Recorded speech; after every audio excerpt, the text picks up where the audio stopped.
ईद उल अजहा के लिए सरकार स्पष्ट गाइडलाइन जारी करे, इसहाक गोरा। देवबंद प्रदेश के डीजीपी की तरफ से ईद उल अजहा को लेकर गाइडलाइंस को उलेमा ने भ्रमित बताते हुए सरकार से स्पष्ट गाइडलाइन जारी करने की अपील की है।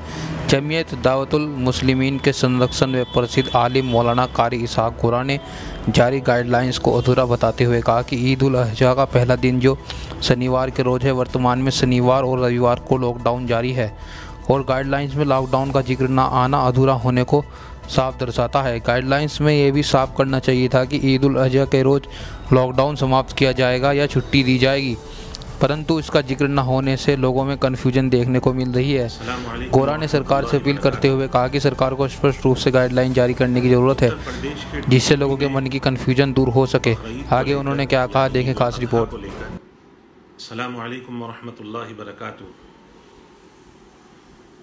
उत्तर प्रदेश के डीजीपी ने बकरीद को लेकर यानी ईद उल अजहा को लेकर गाइडलाइंस जारी की हैं। उसमें कुर्बानी का जिक्र भी किया है, कुर्बानी के साथ साथ कुछ एहतियात भी बताए हैं। पर इस गाइडलाइन से मुसलमान कंफ्यूज है और ये कंफ्यूजन हम लोगों को भी है। वो इसलिए है क्योंकि इसको साफ अंदाज में नहीं बताया गया कि 1 अगस्त को बकरीद का पहला दिन है और 1 अगस्त शनिवार यानी सैटरडे के रोज़ बैठ रही है, उस रोज़ लॉकडाउन होगा। इस लॉकडाउन में छूट दी जाएगी नहीं दी जाएगी या इस लॉकडाउन को ख़त्म किया जाएगा, इसका भी जिक्र होना चाहिए था। मैं अपील करूंगा सरकार से कि इस मामले पर पुनर्विचार करे और उसके बाद साफ अल्फाजों में सारी बातों को वाज़ेह तौर पर बयान जारी करे, जिससे कि मुसलमान कौम जो कंफ्यूज है उनका कन्फ्यूज़न दूर हो और हम लोग भी लोगों को सही तरीके से समझा सकें। और मैं तमाम लोगों से अपील करूंगा कि बकरीद के दिन यानी ईद उल अजहा के दिन साफ़ सफाई का ख्याल रखें, क्योंकि सफाई आधा ईमान है। किसी को तकलीफ ना पहुँचे, इसका भी पूरा ख्याल रखा जाए। अस्सलामु अलैकुम वरहमतुल्लाहि वबरकातुहू। पत्रकार विक्रम जोशी के हत्यारों को फांसी की सजा दे सरकार, विमल शर्मा। मीडिया एसोसिएशन उत्तर प्रदेश के पदाधिकारियों ने घटना की कड़ी शब्दों में निंदा की है। लोकतंत्र के छोटे स्तंभ पर हमला करने वालों को फांसी की सजा की मांग करते हुए मीडिया एसोसिएशन चिल्काना पटेल इकाई के अध्यक्ष विमल शर्मा ने कहा कि प्रदेश के अंदर रोजाना पत्रकारों के ऊपर हमले हो रहे हैं और उनकी जानें जा रही हैं। इसके जिम्मेदार केवल शासन प्रशासन है। प्रदेश में आए दिन बढ़ती हुई घटनाओं को लेकर पत्रकार भी अपने आप को सुरक्षित महसूस नहीं कर पा रहा है। उत्तर प्रदेश में जंगल राज कायम होता जा रहा है। गाजियाबाद में पुलिस की नाक के नीचे पत्रकार विक्रम जोशी की गोली मारकर हत्या कर देना गुंडों के द्वारा शासन प्रशासन को खुली चुनौती देना है, जो कि बहुत ही निंदनीय है, जिसकी मीडिया एसोसिएशन कड़े शब्दों में निंदा करता है। मीडिया एसोसिएशन के राष्ट्रीय अध्यक्ष राकेश कश्यप ने कहा कि यदि ऐसे ही पत्रकारों के ऊपर हमले होते रहेंगे तो मीडिया एसोसिएशन के राष्ट्रीय अध्यक्ष वे वरिष्ठ पत्रकारों के नेतृत्व में सभी मंडल स्तर से लेकर तहसील स्तर तक पत्रकार धरने पर बैठेंगे। मीडिया एसोसिएशन के राष्ट्रीय प्रदेश सचिव आरिफ मलिक ने कहा कि पत्रकारों पर हो रहे अत्याचारों पर सूबे के मुख्यमंत्री योगी आदित्यनाथ ध्यानपूर्वक ध्यान दें, अन्यथा पूरे प्रदेश में आंदोलन किया जाए। बारिश के बावजूद अभिभावक संघर्ष समिति के बैनर तले संजय वालिया के नेतृत्व में स्कूल फीस माफी की मांग को लेकर धरना दिया। संजय वालिया ने कहा कि पड़ोसी राज्यों में स्कूल की फीस माफ़ कर दी गई है, लेकिन उत्तर प्रदेश में इस बारे में कोई विचार करने को कोई तैयार नहीं है। यहाँ तक कि जनता का प्रतिनिधि कहलाने वाले विधायक और सांसद भी, यहाँ तक कि शिक्षा मंत्री भी खामोश हैं। लॉकडाउन के चलते सभी की हालत खस्ता है। स्कूलों की फीस माफ़ी को लेकर उनका धरना प्रदर्शन लगातार जारी रहेगा। अभिभावक संघर्ष समिति का भारी बारिश के बावजूद भी आज 12वें दिन धरना जारी है। अभिभावकों में जोश और खरोश है और अभिभावक जिलाधिकारी से या अपने प्रदेश के मुख्यमंत्री से जानना चाहते हैं, राजस्थान में फीस माफ हो गई, छत्तीसगढ़ में फीस माफ हो गई, हरियाणा पंजाब में फीस माफ होने का काम हो गया है, तो वो कौन सा कारण है कि यूपी में फीस माफ नहीं हो रही है। आज हम लोग आर्थिक तंगी के तहत लगातार बेबसी से सरकार की ओर, डीएम साहब की ओर देखने का काम कर रहे हैं। अभी यूपी के एक शहर का उदाहरण था, आज कि जहां पर शिक्षा अधिकारी के द्वारा रोक लगाई गई कि स्कूलों वाले फीस नहीं लेंगे, लेकिन हमारे यहाँ तो ना शिक्षा अधिकारी, ना जिला अधिकारी और ना ही कोई नेता या विधायक आगे बढ़ने का काम कर रहा है। लेकिन हम लोग लगातार धरना करते रहेंगे। 24 तारीख को जिलाधिकारी महोदय को ज्ञापन देने का काम करेंगे, एक जुलूस के रूप में वहां जाकर। और इस दरमियान अगर तब भी कोई बात नहीं मानती, धरना प्रदर्शन लगातार जारी रहेगा। अभिभावकों से अनुरोध है, कोविड-19 की मर्यादा का ध्यान रखते हुए प्रदर्शन में 2 फुट की दूरी रखें और मुंह पर मास्क लगा के आने का काम करें।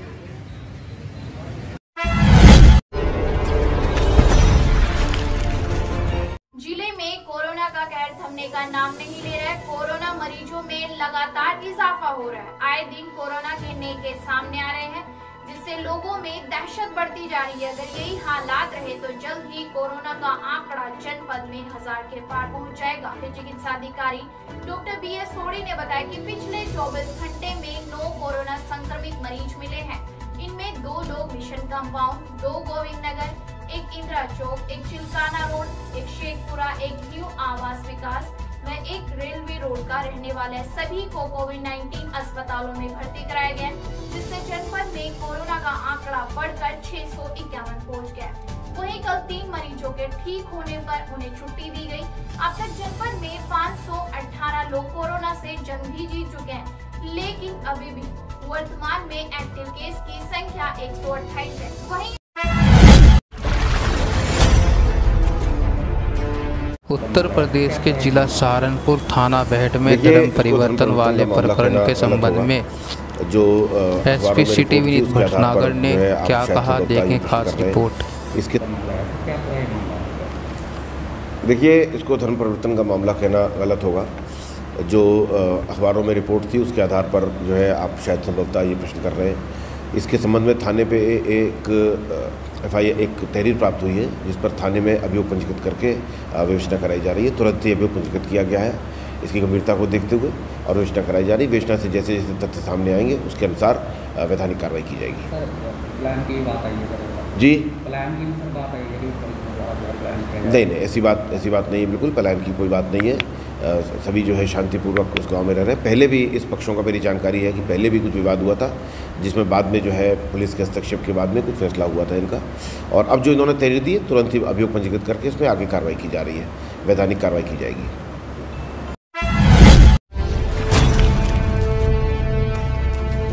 Saharanpur door to door service launch के कार्य में तेजी लाई जाए।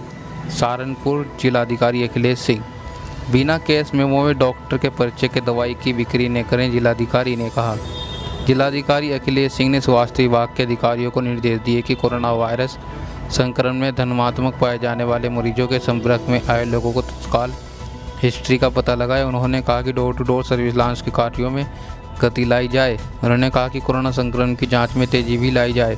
उन्होंने कहा कि ये भी सुनिश्चित किया जाए कि मेडिकल स्टोर बिना केस मेमो और चिकित्सक के पर्चे के बिना दवाई नहीं दें। मेडिकल स्टोर ऐसा करते पाया जाता है तो उसके विरुद्ध दंडात्मक कार्रवाई की जाएगी।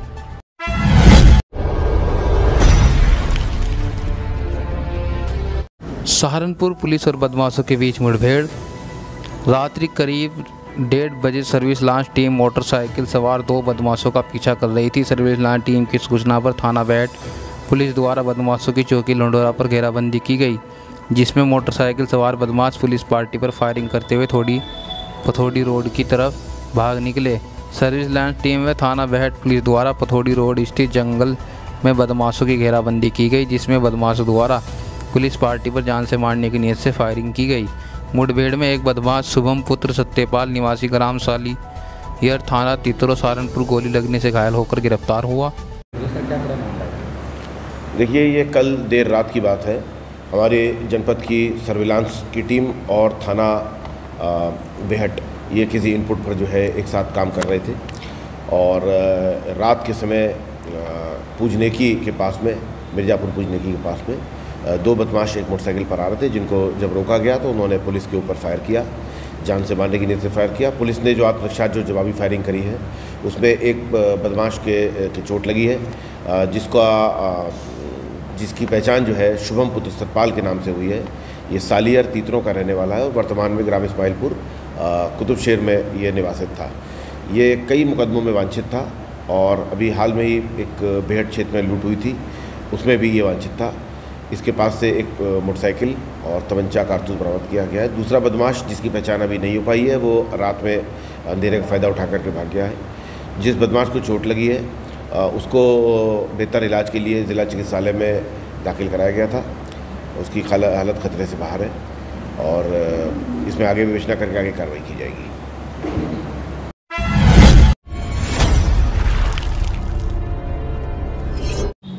खबर उत्तर प्रदेश के जिला सहारनपुर से। Saharanpur SSP doctor S Channappa के निर्देश में थाना ननौता पुलिस द्वारा 15,000 रुपये का इनामी वांछित अभियुक्ति रवि पुत्र नाथीराम को अवैध तमचा कारतूस सहित किया गिरफ्तार। वहीं दूसरी ओर थाना फतेहपुर पुलिस द्वारा टॉप 10 अभियुक्त शौकीन पुत्र शमीम को अवैध चरस सहित किया गिरफ्तार।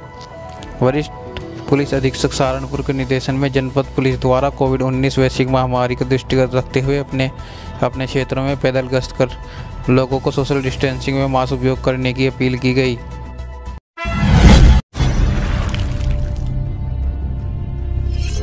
ग्राम कैलाशपुर में अब्दुल वली बंटी प्रधान जुटे विकास कार्यों में। ग्राम कैलाशपुर में अब्दुल वली बंटी प्रधान द्वारा कराई गई सफाई व ग्राम कैलाशपुर में से मोहद्दीनपुर रोड मोहल्ला कुरैशियान में बनाई जा रही है सड़क। ग्राम कैलाशपुर में अब्दुल वली बंटी प्रधान द्वारा कराई गई सफाई। कोरोना वायरस से लड़ने के लिए सभी को एकजुट एवं एक साथ रहना होगा। बंटी प्रधान ने सभी से अपील कर रहे हैं कि अपने आसपास और अपने गांव को साफ एवं स्वच्छ बनाए रखें। कैलाशपुर से ग्राम मोहद्दीनपुर को जाने वाली रोड पर निर्माण शुरू कराया गया है।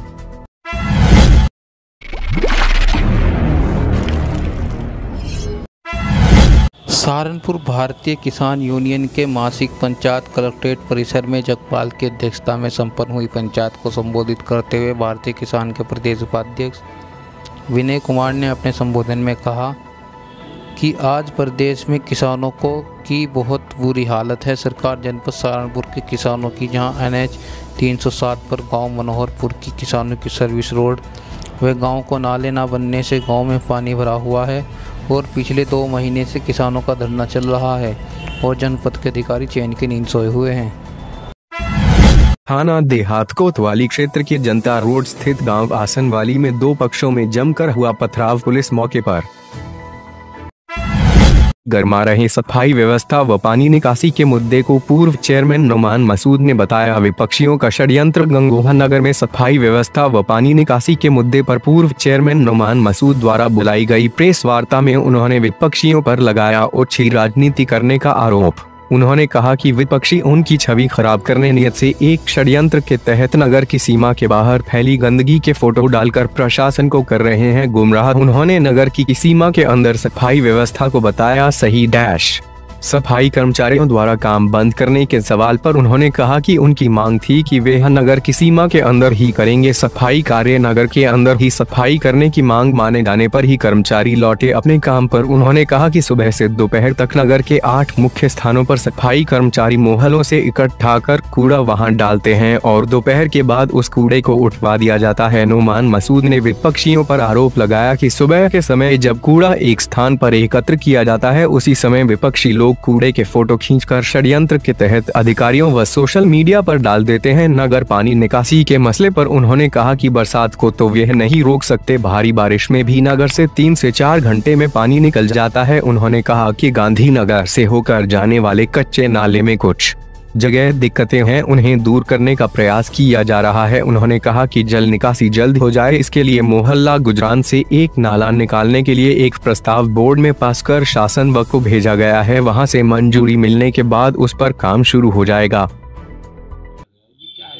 पहला सवाल तो है इस पानी की समस्या का हल मेरे अलावा करा किसने अब तक? यहाँ जितनी भी परेशानी है पानी की उसका समाधान करने के लिए पिछले 30 साल में जितनी मेहनत मैं कर सकता हूँ मैंने कर रखी है। मुझे टेक्निकल सारी बात मालूम है, कौन क्या कह रहा है इससे तो मुझे पता नहीं, लेकिन यह है कि अल्लाह ने अपनी रहमत बरसाई और अल्लाह और बरसाए, ये तो सबके लिए फ़ायदे की चीज़ है। बारिश को कोसना नहीं चाहिए, लेकिन हमारे यहाँ के कुछ लोग हैं ऐसे कि बारिश शुरू हुई और वो कोसने पर खड़े हो गए। नहीं, बजट पेश किया जाता है, बजट लगता है। हमने बूढ़ी जमुना से लेकर गंगो तक का नाला खुदवाया, माड़ी से लेकर के शरीफ पनवाड़ी दुकान तक पक्के नाले बनवाए, डिग्री कॉलेज से लेकर के गांधीनगर तक के नाले बनवाए। ये सारे नाले बने हुए हैं जिनमें को पानी जाता है। पहले हमारे बचपन में 8-8, 10-10 घंटे पानी नहीं उतरता था। आज 3 घंटे से ज़्यादा शहर में पानी नहीं रुकता, निकल जाता है। पानी आएगा भी, बारिश होगी उसी तरह निकलेगा जिस तरह निकलता है। कैलाशपुर राजकीय इंटर कॉलेज की नवनियुक्त प्राचार्य का ग्राम प्रधान ने किया जोरदार स्वागत। जिला सहारनपुर के कैलाशपुर में राजकीय इंटर कॉलेज की नवनियुक्त प्राचार्य का ग्राम प्रधान अब्दुल वली बंटी व समा प्राचार्य प्राध्यापक कन्या इंटाल्य कैलाशपुर ने किया जोरदार स्वागत। राजकीय इंटर कॉलेज की नवनियुक्त प्राचार्य टीना सराव का स्वागत करते हुए उन्हें सुंदर फूलों को बुके देकर उनका अभिनंदन किया गया। गर्भ का निवारण करने में पूरा सहयोग करने को कहा और प्राचार्य को छात्र हित में कार्य करने के लिए शुभकामनाएं दी। कैलाशपुर और आसपास के गांव कस्बों के सौभाग्य का विषय है कि अब तक के इतिहास में पहली बार ग्राम कैलाशपुर में इंटर कॉलेज शुरू हो पाया है।